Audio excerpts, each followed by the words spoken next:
Magandang araw po sa bawat isa and tayo po ay mag-aaral about the training environment. Pero bago po ang lahat, tayo po muna ay manalangin. Heavenly Father, Lord, once again, salamat sa araw na ito, O God. Tunay nga Panginoon na you are mighty, you are dakila ka, O God. And Lord, I thank you also for the privilege to teach. Panginoon, hindi man po ako nandito face-to-face, Lord, pero salamat, Lord God, for using me as your vessel. Lord, open our hearts, our eyes, and our minds so that we may see wonderful things written into your law and that we may apply it also sa aming mga ministry. Muli, O God, salamat. Ikaw po ang siyang mapapurihan. In Jesus' name, Lord, we pray. Amen and amen and amen. So, muli po, magandang araw po sa bawat isa. Hindi ko po alam kung anong oras po dyan. Pero, gusto ko pong batiin ng bawat isa ng magandang araw. And today, I'll be discussing about the training environment. And, atin pong basahin ang ating purpose statement. The purpose of this session is to help you understand what creates an effective training environment. Learning objectives. By the end of this session, you will be able to, number 1, list the 5 characteristics of an effective training environment. Number 2, explain how each of these characteristics can be applied and consequences if they are not applied. So today, we will discuss the good training environment and the ways to personally experience it. So I'll be posting here an illustration. Babasahin po natin ng sabay-sabay. Many people spend their holidays climbing mountains or taking long hikes. Although backpacks are heavy and the hikes are strenuous, the experience leaves them with a great sense of pleasure. Why? Because of the beautiful environment. The mountains, trees, flowers, the fresh air, the environment makes the load on their backs enjoyable rather than burdensome. So in the same way, the training environment determines whether the training program is enjoyable or resented. So how do we relate with this following illustration? Di po ba kapag nag-hike po tayo, pag umaakyat po tayo sa isang bundok, di ba, ang dami po nating hawak. Meron nga, nakikita ko nga sa mga vlogger, may mga tungkod sila, meron silang water bottle, yung backpacks nila, kung ano-anong nasa likod na essentials. Di ba, it can be difficult, pero pagdating nila dun sa tuktok ng bundok, and they can see the beauty of nature, di ba, napaka-rewarding nun. Diba? If environment matters, it changes how people feel about the hard work. Same with us, sa field po namin in nursing, ma-relate ko lang po about this illustration. Meron po kaming kanya-kanyang theoretical framework na ginagamit in delivering quality health nursing sa mga pasyente namin. And isa sa mga parang ginagamit namin is from the theory that was made by Florence Nightingale. Siguro makaka-relate po yung mga nurses dyan na kasama po natin dito sa klase. Si Florence Nightingale po, siya po yung founder ng modern nursing and she developed yung environmental theory. Kung saan, yung environmental theory po believe that a healthy environment was essential for healing. Di po ba kapag, kunwari may sakit, tapos nandun siya sa room niya, when we focus on how the surrounding of a patient is, kunwari, may fresh air, maganda yung pintura, puti siya, di ba? Very therapeutic po yun. And also yung cleanliness ng isang kwarto. It can help the patient to recover. Same din po dito sa training natin, sa training environment natin. Kapag maganda po yung environment natin, pag yung mga kasama natin dito, yung mga kaklase natin, yung mga trainers natin, di ba? If maganda, supportive sila, nagmo-motivate sila sa atin, and they are positive. Di ba yung training, it feels better na mo-motivate tayo na matapos yun. So, gusto ko po na, flash ko po dito yung illustration kasi gusto ko din na i-relate niyo yung illustration kung paano ba yung naging training ninyo dito sa pag-aaral na ito. Naging enjoyable ba siya? Diba? Exciting ba siya? Excited ba tayo every Sunday and Wednesday? Amen? Diba? And today, as we study the training environment, we will explore po yung 5 na principles or characteristics which are necessary to create an effective training center environment. So, I would like everyone to close down their notes, and since 8 po kayo na estudyante, I would like to divide you into 3 groups. May isang grupo po na 2 lang yung member kasi may isa na tatlo-tatlo. Ay, may 2 na tatlo-tatlo.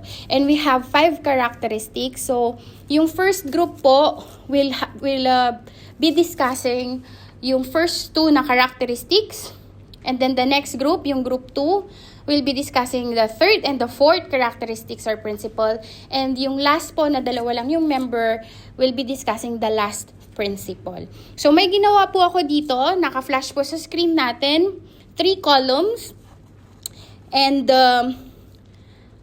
itong columns po na ito, sa first column, meron tayong characteristics, may application tayo, and the consequences if not applied. So, meron tayong 5 characteristics. We have movement, we have faith and vision, we have prayer, love and acceptance, at saka fellowship. So, sabi ko nga po, 3 groups tayo. Yung first group will be discussing about movement, faith and vision. The next group will be discussing prayer and the love and acceptance, and the last group will be discussing the fellowship. So, bibigyan ko po kayo ng 5 minutes per group to discuss each assigned characteristic sa inyo, and write down your thoughts on a paper, and then after your discussion per group, I want you to share to the rest of the class. And kung makikita nyo po sa second and sa third na column, meron po doong mga questions na pwede nyong i-discuss about application. Yung first column, ito po yung mga guide na questions natin. Is this characteristics evident in your ministry area? Or your team, your campus, your office, your church, even your discipleship group. Tapos, ang next na question, what is being done that reflects these characteristics? The last, if you don't see these characteristics, what do you think must be done? So, sa third na column po natin, is meron ditong consequences. Consequences if not applied. So, ang question dito, what do you think will happen if these characteristics is neglected or not present? So, I would like someone to pause this video as you discuss to your group kung ano yung sa tingin nyo, paano nyo i-apply ang movement, ang faith and vision, and what are the consequences applied. So, I'm just giving you 5 minutes to write it on your notes. And please, kung sino man po yung i-assign ninyo na leader nyo, to discuss and to share to the rest of the class. And every after po ng sharing, I would like also to give my insight. So, paki-play na lang po yung button every after group na mag-share.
Thank you, Group 1. So, yan po, ang movement and faith vision. And I would also like to share the insight about dito sa dalawang characteristics that was discussed by Group 1. So, movement.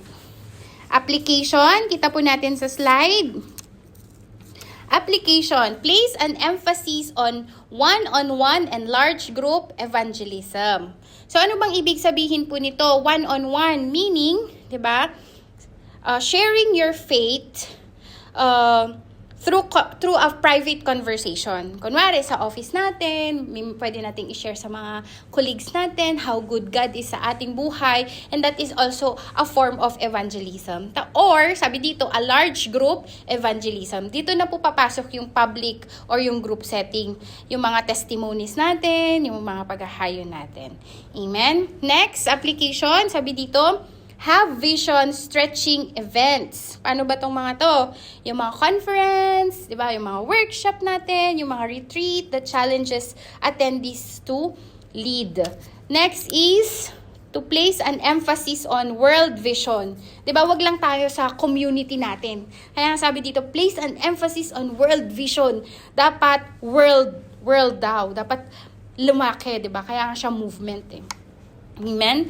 And the next and the last sa application ng movement is place an emphasis on spiritual multiplication. Diba? Dapat we must focus on making disciples who make other disciples. Diba? Napag-aralan din po natin yan sa MC Square. Diba?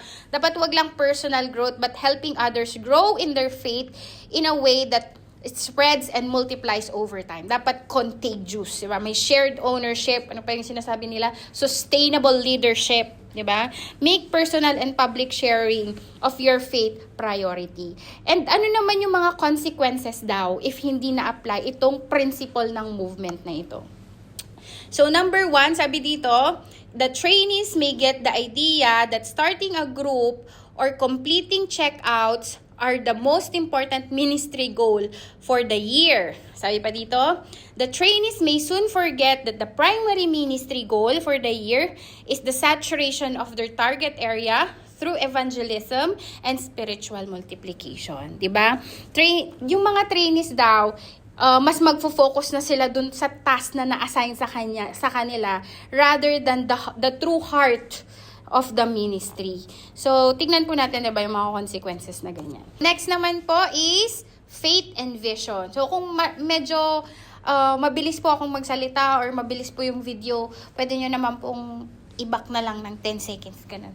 Press nyo na lang po yung back.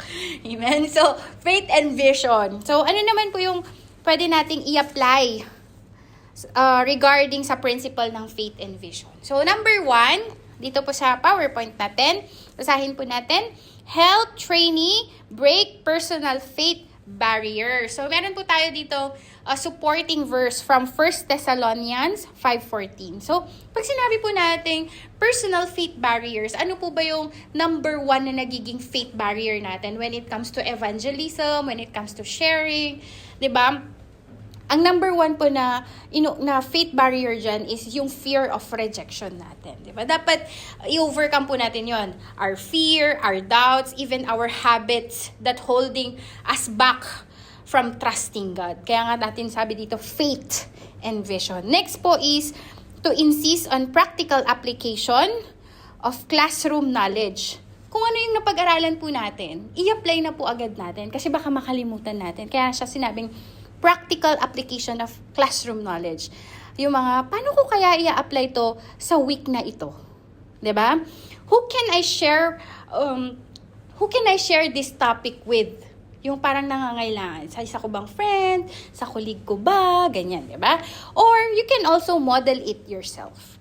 Amen? So, number 3, na application po natin, lay before your trainees your vision for their personal progress. Sabi nga po yung pinag-aaralan namin ngayon na beyond success. Sabi niya doon, be clear and intentional.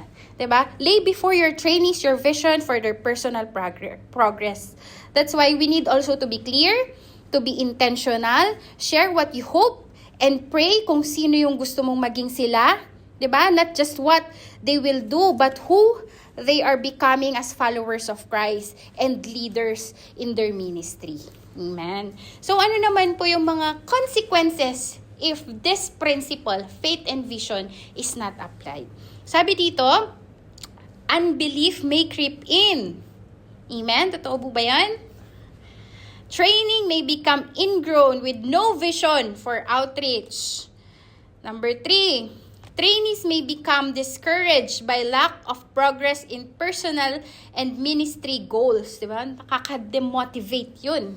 Diba? Sabi nga dito, training may become ingrown with no vision for outreach. Parang yung focus is inward lang.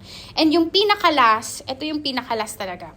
Carnally confident on themselves. 'Di ba? Pag wala po tayong pananampalataya, pag walang faith and vision, 'di ba? They put their trust and confidence with their own abilities rather than relying on God's power and wisdom. So, kailangan po natin ng faith and vision. So, yun lamang po. Let's listen to group 2 para sa kanilang discussion and sharing for the next 2 characteristics. And that is prayer and love and acceptance.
Amen. Thank you, Group 2. And now, ako naman po, didiscuss ko po sa inyo yung shinare ng Group 2 about prayer, love, and acceptance. So, number 3 principle or characteristics of a training environment is prayer. Di po ba? Kapag may ginagawa po tayo, nagtitraining po tayo, nag-aaral po tayo, dapat may preparation. Kaya kailangan po natin ng prayer. Preparation. Application. Amen? Dapat daw, regular and special days of prayer, pray daily, for and with your trainees. Diba? Kapag nagpe-pray po tayo together with our trainees, ganyan, yung mga trainer natin, yung mga mentor natin, kasama natin sa simbahan, diba? It also encourage unity. Diba? So, mas napapalapit tayo sa kanila. At mas nagiging positive yung environment natin. Next is a movement-wide prayer emphasis. And what are the consequences if these characteristics, if prayer is not applied? So the implication that the program is more important than spirituality. So minsan sabi ko nga kanina dun sa Faith and Vision, no, nagfo-focus na lang tayo sa mga task na na-assign sa atin. So kapag daw wala ding prayer, we focus on completing yung steps dito sa training natin more than spiritual growth or yung genuine na faith natin na parang kaya natin matapos to through the help of our Lord Jesus Christ. Ganun, diba? And the next is the unconscious drawing and dependence on human resource instead of God. Kanina sabi natin dun sa Faith and Vision, carnally confident on themselves pag walang faith. Pag wala namang prayer, nagiging dependent tayo on our own resources, 'di ba? Nagre-rely tayo more on our own abilities rather than seeking God's wisdom or guidance. So, yun po. Next naman po is love and acceptance. So, basahin po natin ang application. Sabi po dito, develop a Christ-centered relationship with trainees. Next, communicate your love, acceptance, and belief in them. Diba? Let them feel valued, yung mga train natin. Valued and safe. Build trust and openness with each other. Next is to give them freedom to fail. Philippians 3:12-14. Yung let them understand that failure is also a part of growing. Di po ba?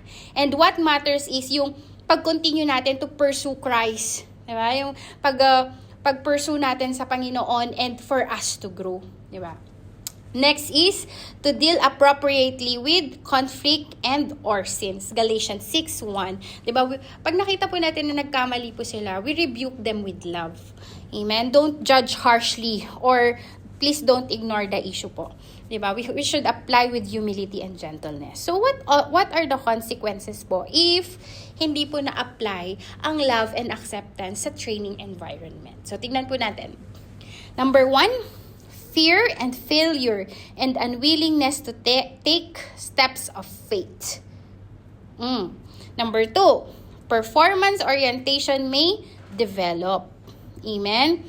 Number 3, trainer-trainee relationship viewed as just ministry responsibility. Walang connection.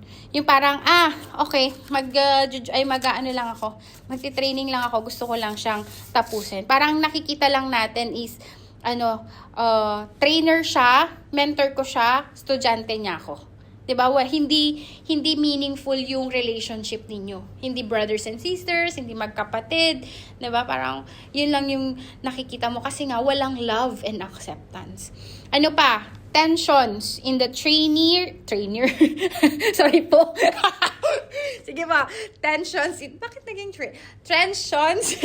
the trainer and trainee relationship. Pag may tension po, yung mentor, yung trainer, at saka yung trainee, di ba? May miscommunication, di ba? Hindi kayo nagkakaintindihan. Ano pa ba? Magkakaroon kayo ng lack of respect and it will lead to resistance. Parang, hindi. Parang hindi nga kayo magkaintindihan, di ba? Kasi walang love, walang acceptance. So, nakita po natin yung mga consequences. Di po ba? Kaya dapat present po ito to a healthy training environment, ang love and acceptance. Amen? So, sige po. Let us also pause this video and let us listen to the last group who will be sharing to the class about fellowship.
Thank you, last group number 3.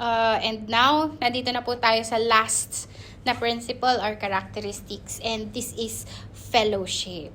So, tingnan po natin kung paano po natin ma-apply ang fellowship sa training environment. So, sabi dito, number 1, do something fun. O, diba? Siyempre, pag fellowship, dapat fun talaga. Nag-e-enjoy tayo. Next is to share funny mistakes from your experience in ministry. Meron po akong i-share dito. Kung naaalala pa po nila na mga pwedeng makaalala. Sina Bless siguro, sina Max yan, sina Gigi. Meron po nung nag-MC ako.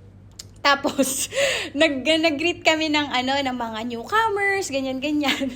Tapos, ako naman to, Gina G, nung tayo po ay lahat na tumayo at batiin po natin ang ating mga bagong dalo, sabi kong ganon. Akala ko, since ang laging kinakanta dun sa main is, oh, I love you with the love of the Lord. Yun pala yung line-up nila, yung it's so good to be in the house of the Lord again. Itong si JM Degrano, at saka si Nabless, si Gigi, huy, hindi yan yung kakantahin. Sabi ganun.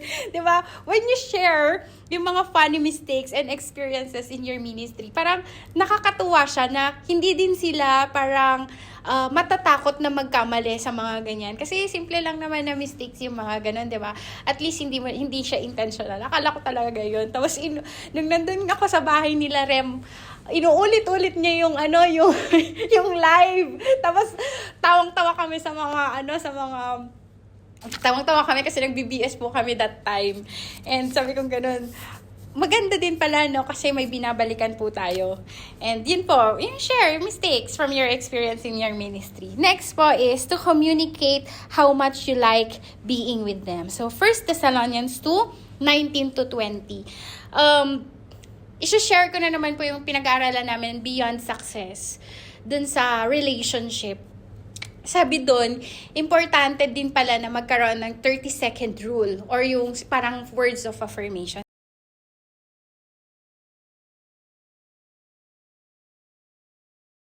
Sabi nito, sa fellowship daw, communicate how much you like being with them. Diba? I-apply po natin yon, diba? Connect to them emotionally by encouraging them. Ang sinasabi natin na kung ano yung mga nakikita nating parang nag-improve sila sa ganyan. Uy, parang, ganito na, ganyan-ganyan, di ba? Sabihin pa natin, di ba? It's a way of encouraging them. Amen po ba? Pero wag naman yung nagsisinungaling tayo. Dapat totoo naman. Pag, oy, pumapayat ka. Ganun. Dapat yung totoo pumapayat po. Di ba po ba? Wag po yung Next is spend together doing non-ministry activities.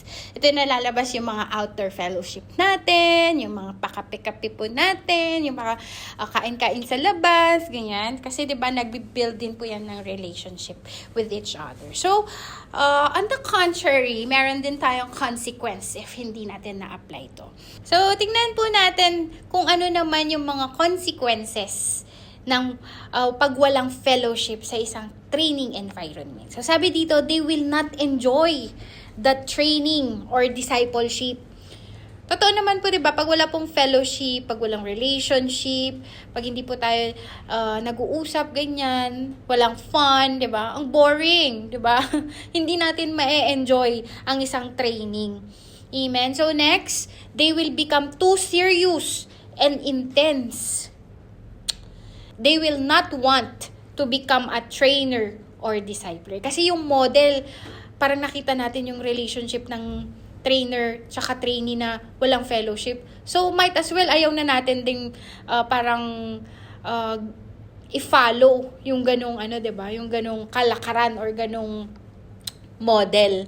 So, sabi dito, they will not want to become a trainer or discipler. So, kita po natin kung ano yung mga kagandahan if these 5 principles is present sa ating training environment. So, summary, training environment and movement both nurture and challenge the trainees. Amen. Next, prayer, love, fellowship, vision, and movement should all be part of the training environment. So, balikan po natin ang ating learning objectives. List 5 characteristics of an effective training movement. So, naintindihan po ba natin the 5 principles of a good training environment? Amen? Dapat meron tayong movement, meron tayong faith and vision. The third is prayer. We have love and acceptance. And of course, dapat present po ang fellowship. So, according naman dito, na-explain naman po ninyo the characteristics and how it will be applied and kung ano yung mga consequences if not applied. So, maraming salamat po at pagpapala po sa bawat isa. So, let's end and close in prayer.